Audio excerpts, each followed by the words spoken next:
Hello, ladies and gentlemen. Welcome to Triple N Media, Nik's Kitchen. I am Nik Nikam. Today I'm going to show you how to make spicy Indian Karhai chicken. Okay, here I have 3 pieces of chicken thigh cut into small cubes. I have some of my vegetables here. I have carrots. I also have some ginger root, which I have cut into small pieces, and 1 jalapeno pepper. I have some mustard seeds. I have some coriander leaves and mint. And here I have a chopped onion. And of course I have like 4 or 5 tomatoes, which I'm going to be cooking with the rest of the ingredients. The second part I'm going to be doing will be to mix my spices. There are 2 ways to deal with the spices. Either you can just go to the Indian store or one of the desi stores and buy one of these ready-made packages like this, which is called chicken masala. It's really spicy and too salty, so that's one thing you need to be careful. So you may want to use the smallest, like maybe 1 or 2 teaspoons, and see how it tastes, and then we can always add later on. But I'm going to give you a simple method, and here's my spice rack. I would say buy these kinds of bottles from Walmart. They're 12 bottles are like $10-12, and buy all the powders. Don't worry about vegetables because they all get spoiled unless you put them in the freezer. So my principle is to get powders for everything. So I'm going to mix my spices here for this amount of chicken. I'm going to start off with this coriander powder, which I'm going to put to like 2 teaspoons to be sort of give you a nice flavor. Next I'm going to put some mustard powder, or haldi as they call it, a 1/4 spoon of haldi. And of course, what's the Indian cooking without some red chili powder. I'm putting like 1/3 of a pound because I already have a jalapeno pepper here. The spicier the better it is. So then I have this one. Then I'm going to put some of this jeera. But what I'm going to do is I'm going to put this jeera along with the onions later on when I'm sauteing the onions. I don't want to put it in this one. Then let's see what else we got here. We got some garam masala here. So I would put like 1/2 teaspoon of garam masala. So you can see I got a 1/2 teaspoon of garam masala. You don't need a whole lot of ingredients. I think it is all based on the cooking more so than too many spices. This is clove, and we can put this one here like 1/4 spoon of clove. And of course we need garlic. In fact, I had to go and get some garlic. So I'm going to put some garlic here. Actually, I need a lot more garlic than what I have, but you can get a big garlic bottle for like $4 from Sam's, Walmart, or any desi store. And I would say just use this one rather than using ginger garlic paste, because you have to keep them, and that's kind of too much headache for me. What is this one? Already have cumin, so that's okay. So I got my spices ready here. All right, and the next step would be to get towards the grill and start cooking. And while I'm sauteing the onions and the vegetables, I'm going to cook the tomatoes in the microwave oven. Okay, ladies and gentlemen, I am now here at my grill. I'm using the big one in the front, and I have a big pan which is really heavy, and it gives a nice bottom. So what I'm going to do is I have all my ingredients which I moved to this side. I have my onions, my ginger, jalapeno, cilantro, and carrots, which will give some sweet taste, chicken, and I also got buttermilk, which I forgot to mention, which I'm going to be using, and of course salt. So what I'm going to do is I'm going to turn the oven heat on to number 7, and this is where I think most of your cooking tricks comes as to what temperature you want, and put like a couple of tablespoons of oil here. Some people just flood it, maybe like this is like 3 tablespoons of oil. So we kind of let it get happy, boiling. Once it starts boiling, I'm going to be putting these ingredients in a sequence, which you can see. And it's always good to have a lid like this, because once you put the onions, it starts splurting all this water and your whole grill becomes kind of messy. The most important thing as you're working is to keep your kitchen clean. Like a surgeon, you don't want to be a messy surgeon while doing surgery. The operation area has to be. So let's see if yeah, the grill is coming. I can go to 8. And as I said, I didn't know if you get to see this one. These are all chicken thighs. I use chicken thighs for Indian cooking. Chicken breast is too dry, and you just don't get the taste unless sometimes they cook it in tandoori oven and make chicken tikka masala and all this. But for real Karhai chicken, the way I make it, chicken thighs are the best one. I get boneless chicken thighs, cut them into small pieces, trim all the fat, and we are ready to go. It looks like the oil is. The best way to find out if the oil is hot enough is to put these mustard seeds. Oh yes, it's happy. So mustard, the moment you put and also I put my cardamom, I put my ginger too. See, if they start jumping, so I'm going to put only 3/4 of the onion, because the rest of it I'm just going to put it on top as a garnish. All right, as I said, we need to make sure that we cover this with a lid so it doesn't start splurting. While this is cooking, I want to put my rest of the stuff. I just let this one go. I'll put the cilantro and carrot later on, because the carrot cooks very quickly. I can probably put it along with the chicken if I want to. But let the onions saute. It has to turn sort of close to light golden brown. So it looks like the heat is too much. I'm going to go to number 7 here. See, as I said, we have to constantly adjust the grill so that you don't overcook. You don't need to fight with the utensils when you're cooking, because everything should be done scientifically, like as I said. Now I have my little 4 or 5 tomatoes. I'm going to put them in a microwave and put it to number 3 minutes.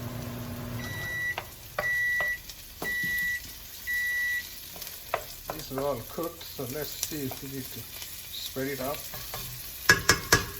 I'm just making a small portion so that, and here's what happens when you cook it in the microwave. Look at all the water there, and I can get rid of all this water because, as I said, I have no interest in the water, and I can also peel the skin like here. I can peel the skin from the tomato, it makes it easier. So let me put this on the side for right now so I can attend to the grill. I think the onions are pretty well done as I want it, because I don't want them to turn black. So what I'm going to do is I'm going to put my chicken pieces here.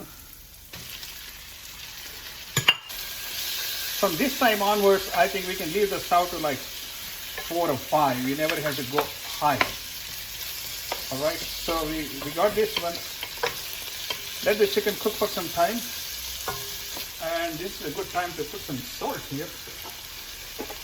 I just kind of sprinkle it like you're sprinkling on the food at the table. Just kind of mix it, because you can add always less, because you can always add more once you finish with the cooking. So the chicken will turn into sort of white, and then we'll add the spices. By the time my tomatoes should be getting ready. So let me put this one here. I'm going to peel off these skins. I'm peeling off the skin because the skin kind of it's not useful. So I'm going to go to the other side and see if I need to blend it or I can just mash it.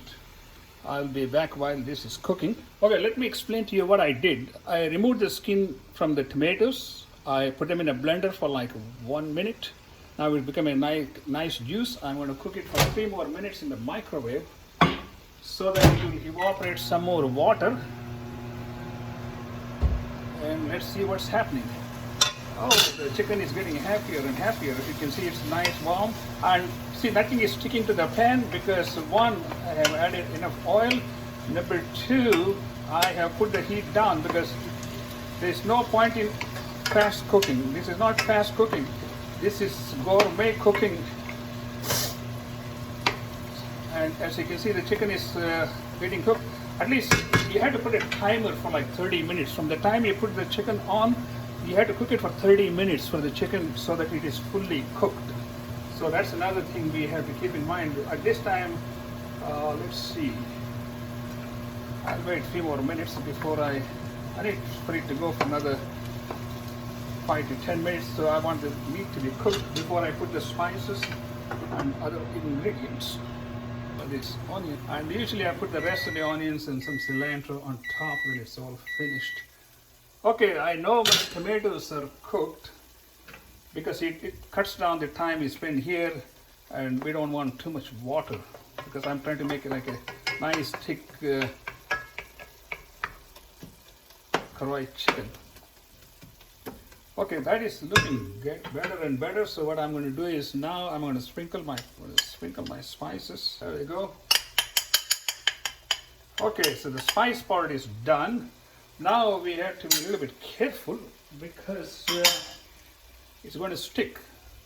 Now we can also put carrots. Will give some nice sweet and sour taste. Let it cook. At this time I'll put it to like 3 or 4. The moment you put spices, when the chicken is already cooked for 10 minutes, I think we are halfway through the cooking. So I kind of let it cook for right now. And let's see if this bellow is too hot. Okay, now you can see my tomato puree, how it has become. I hope you can see. Okay, you can see the tomato puree, how beautifully it has come out. And no water, just very little water there. So when I'm ready to put it, we were ready to go. As I said, we are almost halfway through the cooking part. Let me put it on the grill here. Put it on down here. Okay, now the chicken is getting cooked, and still the grill is kind of free without sticking. Good. All right, so I can put the cilantro now if I want, or you can put it, especially the mint. If you put mint and cilantro, they have a whole different. So it looks like we used up all our spices. We used up most of our vegetables. All I have a little onion and cilantro left, which we'll use for garnishing. Most of the time when I get these things, I put them in the freezer, like tomatoes, cilantro, bell pepper, and mint, so they don't get spoiled. They are a little mushy, but it doesn't matter. So now I want the spices to cook in the oil for at least 2 to 3 minutes before we add this liquid stuff like tomatoes and of course buttermilk. You can get yogurt from Indian store, which is good, but this is from the supermarket, which we're going to add probably like half a cup. It's getting cooked, so main thing I want to do is to put it to like 4. I just want to make sure the spices don't stick to the pan. That's the key thing. Otherwise, we want it to cook slowly. As you can see, we got a beautiful thin gravy coming up here. And the other thing is, when you're cooking, you don't want to just bang, bang, bang and make noise, because other people maybe in the house, they don't like utensils fighting with the chef. So that's coming along. As long as you're getting steam, that means you are getting some heat.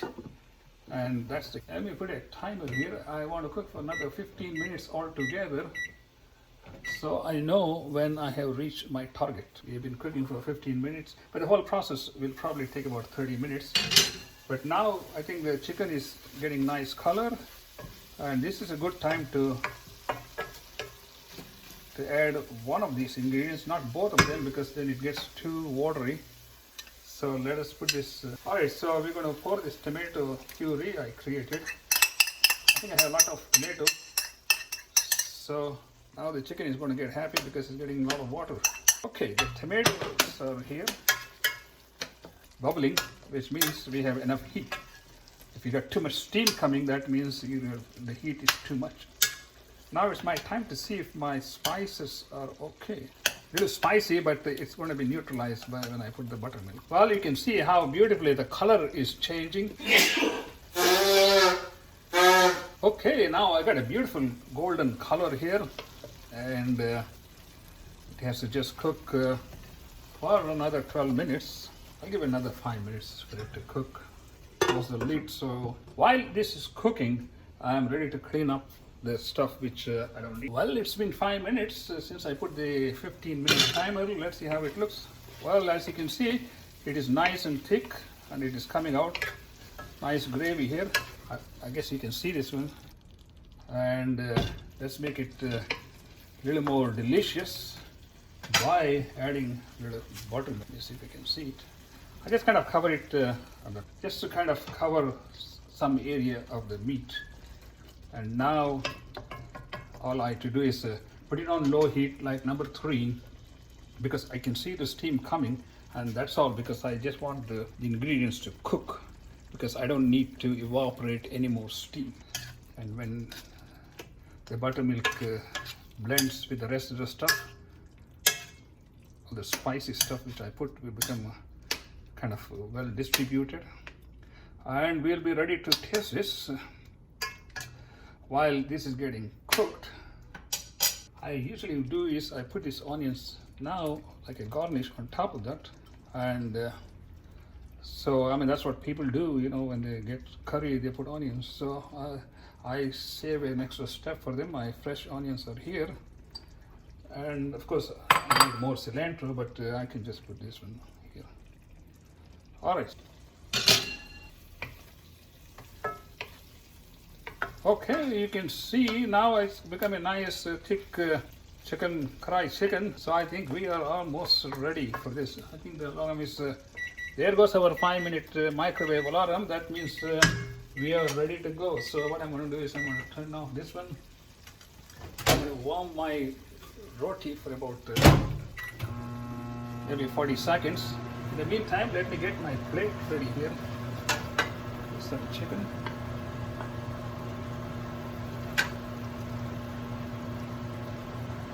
All right, it's nice thick gravy, so we don't have all this water stuff. I am ready to turn the heat off, let it cool off, and here we can see, and I will see you at the other side in a minute. Okay, ladies and gentlemen, now we are ready to enjoy all this hard labor. Just to sum up, here's my spice rack, which you can duplicate. I talked about all the vegetables, and there's my grill, which is turned off. Now I am got my chapati here. I am ready to enjoy the chicken, see how it tastes. Let me just try this one.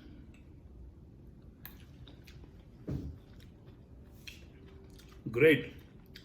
I can taste that nice ginger scallions, and of course we have the onions, tomatoes, buttermilk. And look at it, that's good for my 4 servings. I can put them in this glass bowls with a lid, take them to workplace, warm up one of these tortillas or chapatis, and that's for my work lunch. Or if I come home, I'm hungry, I can have a snack. I hope you enjoyed the video, and please do leave your comments and let me know if there's anything else I can show you, because I have so many different recipes I do. One of the things I do, my favorite thing is making turkey meatballs with Indian spices, and I don't think we have ever seen that. The next video will make that one, turkey meatballs, which can be just steamed, or we can make a curry like this. Same thing with the rice, chapati or parota. Actually, you can have a gourmet kitchen in your house, which will taste better than what you can eat in the restaurants. Because in the restaurant, it's just, you see a whole pool of oil floating. You don't see any oil floating here. And all the spices I put, they're all kind of distributed, and I don't even feel those. Another idea I have is to make my ground turkey, or you can make it with ground lamb, and prepare that one, and make Indian ground lamb or ground turkey quesadilla. If you'd like me to make a video on that one and show you how to do the preparation, please leave some comments, and I will see you next time. This is Nik Nikam saying you goodbye from Nik's Kitchen.